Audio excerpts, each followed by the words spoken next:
நண்பர்களே, இன்றைக்கி என்னுடைய கையில் இருக்குதான் பார்த்தீங்கன்னாக்கா நில ஆவாரை அப்படின்னு சொல்கிற ஒரு மூலிகை. இதுதான் நில ஆவாரை. ரொம்ப ரொம்ப அற்புதமான ஒரு மூலிகை.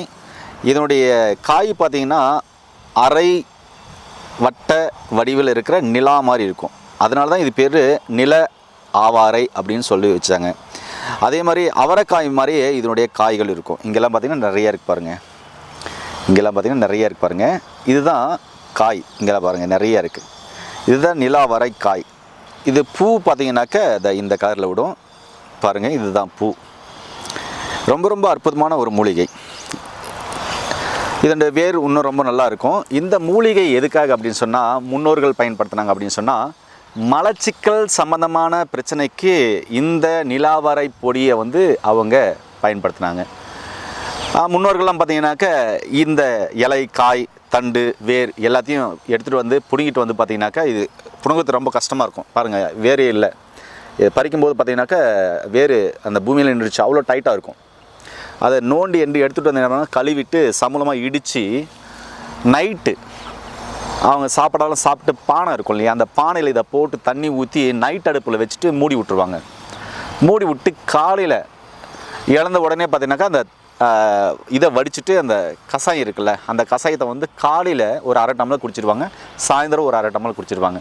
இது யார் செய்வாங்க அப்படின்னு சொன்னால், ஒரு 50, 60, 70 வயசுக்கு மேலே இருக்கவங்க செய்வாங்க. எதுக்காக அப்படின்னா, அவங்களுக்கு மலச்சிக்கல் சம்மந்தமான பிரச்சனை இருக்கிறதுனால காலையில் ஒரு அரை டம்ளர், சாயந்தரம் ஒரு அரை டம்ளர் கொடுத்தாங்க. அந்த மலச்சிக்கல் இல்லாமல் பார்த்துக்கும், உடலில் இருக்கிற கழிவுகளும் வெளியேறிடும். அப்போது உடலை தூய்மை பண்ணுறதுக்கு நம்முடைய முன்னோர்கள் பயன்படுத்தின ஒரு அற்புதமான மாமருந்து தான் பார்த்திங்கன்னா இந்த நில ஆவாரை சூரணம். சூரணன்றது பார்த்திங்கன்னா சமூலம். அதனுடைய இலை, தலை, கொடி, அப்புறமா பார்த்திங்கனாக்கா வேறு, தண்டு, பூ, காய் எல்லாமே சேர்ந்தது தான் சமூலம்னு சொல்லுவாங்க. இந்த நிலாவாரை சமூலம் சூரணத்தை எடுத்து நம்ம இரவு நேரங்களில், இப்போ கடுக்காய், இப்போ ஒரு பழமொழியாக இருக்குல்ல, காலையில் இஞ்சி கடும்பகல் சுக்கு மாலை கடுக்காய் மண்டலில் சாப்பிட்டு வர கோலூன்றி நடக்கும் கிழவனும் கொமரனாய் மாறி ஓடலாம் அப்படின்னு சொல்லுவாங்களா, அந்த மாதிரி சாயந்தர நேரத்தில் கடுக்காய் சொல்லுவாங்க. இரவு நேரத்தில் கடுக்காயை ஒரு சில சாப்பிடுவீங்களா, அதுக்கு பதில் அந்த கடுக்காய் பொடியோடு சேர்த்து இதையும் சமளவாக கலந்து வச்சுனிங்கன்னா மலச்சிக்கல் இல்லாமல் உடம்பை ரொம்ப ஆரோக்கியமாக வச்சுக்கும். உங்கள் சிறுகுடல், பெருங்குடல், மலவாய் அதில் இருக்கிற எல்லா பிரச்சனைகளும் சரி பண்ணி அங்கே இருக்கிற கழிவுகளை மொத்தமாக வெளியே எடுத்துகிட்டு வரும். இது மலச்சிக்கல் இருக்கிறவங்க கடைப்பிடிக்க வேண்டிய ஒரு வழிமுறை. அடுத்தது சொரேசிஸ் சம்மந்தமான பிரச்சனை இருக்குங்க, தோல் சம்மந்தமான பிரச்சனை இருக்கிறவங்களுக்கு இந்த நிலாவரை இருக்குல்ல, இதை ஒரு கைப்பிடி இப்படி பிடிங்கணும்.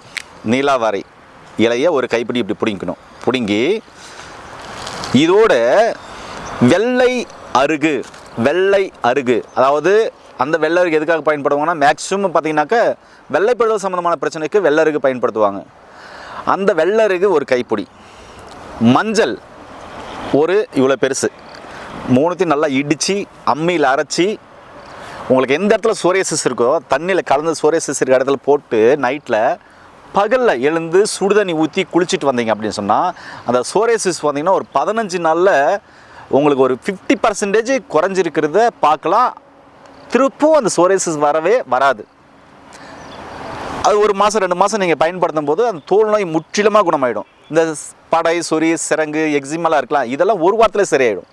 ரொம்ப ரொம்ப அற்புதமான ஒரு மூலிகைங்க. இந்த சோரியாசிஸ் உள்ளவங்க அந்த நாளில் கடைப்பிடிக்க வேண்டிய உணவு முறைகள் என்னென்னா, இந்த தினவான பொருள்கள் சாப்பிடக்கூடாது. அதாவது கருவாடு, கத்திரிக்காய், மீன், மொச்சக்கொட்டை, இது மாதிரிலாம், கொள்ளு, இது மாதிரிலாம் சாப்பிடாம பத்தியம் இருக்கிறது ரொம்ப ரொம்ப நல்லது. அதேமாதிரி பேதிக்கு குடிச்சிட்டு அந்த சோரியாசிஸ் மருந்து எடுக்கிறது ரொம்ப நல்லது. அதாவது இந்த நிலாவரையில் இன்னொரு மருத்துவ குணம் இருக்குது, வெயிட் லாஸ்க்கு.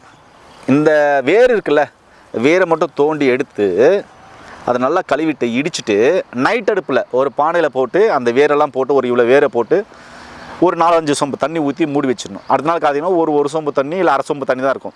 அதை இருத்து வச்சுட்டு காலையில் ஒரு டம்ளர், சாயந்தரம் ஒரு டம்ளர் வெயிட் லாஸ் பண்ணுறவங்க குடிச்சிட்டு வந்தீங்க அப்படின்னா வெயிட் லாஸ் ஆகும்.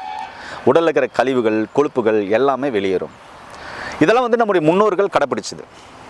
மலச்சிக்கல் இருக்கிறவங்க இனி கடுக்காய் பொடியோட நிலாவரை சூரணத்தையும் போட்டு சாப்பிட்டு வந்தீங்கன்னா மலச்சிக்கல் இல்லாமல் பார்த்துக்கலாம். சோரியாசிஸ் இருக்கிறவங்க வெள்ளை அருகு பொடியோட இல்லை அந்த மூலிகையோட இந்த மூலிகையும் சேர்த்து மஞ்சள் வச்சு அரைச்சி சோரியாசிஸ் இருக்கிற இடத்துல பூசிட்டு குளிச்சுட்டு வந்தீங்கன்னா சோரியாசிஸ் குணமாகும். அவங்களும் பார்த்தீங்கன்னாக்க வறுத்தது பொரிச்சது நான்வெஜ்ஜு இது மாதிரிலாம் எடுக்காமல் இருக்கிறது ரொம்ப நல்லது. கருவாடு கத்திரிக்காய் மீனெல்லாம் எடுக்காமல் இருக்கிறது நல்லது. வெயிட் லாஸ் இருக்கிறவங்க இதனுடைய வேறு கஷாயம் போட்டு குடிச்சிட்டு வரலாம், வெயிட் லாஸ் ஆகும். அதே சமயத்தில் பார்த்தீங்கன்னாக்கா அவங்களும் junk food fast food non veg red மீட்டு இதெல்லாம் எடுக்காமல் இருக்கிறது ரொம்ப நல்லது. கருப்பு கவனி அரிசி பாரம்பரிய அரிசி திணை வகைகள் அரிசி இதெல்லாம் எடுக்கிறது ரொம்ப நல்லது. ஒருவேளை திணை வகைகளை எடுக்க முடியல, அவ்வளோ அந்தளவுக்கு ஜீரணம் செய்யக்கூடிய அளவுக்கு என்கிட்ட உழைப்புகள் இல்லை அப்படின்னு சொன்னாக்க நார்மல் அரிசியோட திணை வகைகளை சேர்த்து பவுட்ரு பண்ணி எடுத்து வச்சு ஒரு கஞ்சி மாதிரி நீங்கள் குடிச்சிட்டு வந்தீங்கன்னா இன்னும் சூப்பராக வேலை செய்யும். இதெல்லாம் எதுக்காக இந்த தகவல் அப்படின்னு சொன்னால், சித்த மருத்துவத்தில் பார்த்திங்கன்னா இது மாதிரியான நிறைய மூலிகைகள் அரிய மூலிகைகள் நிறைய இருக்குது, நமக்கு தான் தெரியலன்னு சொல்ல வரேன். இப்போ இதில் இன்னும் நிறைய மருத்துவ குணங்கள் இருக்குது. நீங்கள் நெட்டில் தேடி பார்த்தீங்கன்னா நிறைய விஷயங்கள் இருக்கும். இப்போ இதுவே போதுமானது. இன்னும் நிறைய மூலிகைகள் இதை பற்றி பேசும்போது நான் நிறைய விஷயங்களை உங்களுக்கு கிட்ட ஷேர் பண்ணிக்கிறேன். இந்த வீடியோ முடிஞ்ச அளவுக்கு பார்த்தீங்கன்னா எல்லாருக்கும் ஷேர் பண்ணிவிடுங்க. யாருக்கோ ஒருத்தருக்கு இந்த மூலிகைகள் பயனுள்ளதாக இருக்கும். மீண்டும் இன்னொரு அருமையான பதிவில் உங்கள் அனைவரும் சந்திக்கும் வரை உங்களுக்கு விடைபெறுவதும் குடும்பத்தில் ஒருவனாக உங்கள் அன்பு சோனாரிதாஸ். நன்றி, வணக்கம்.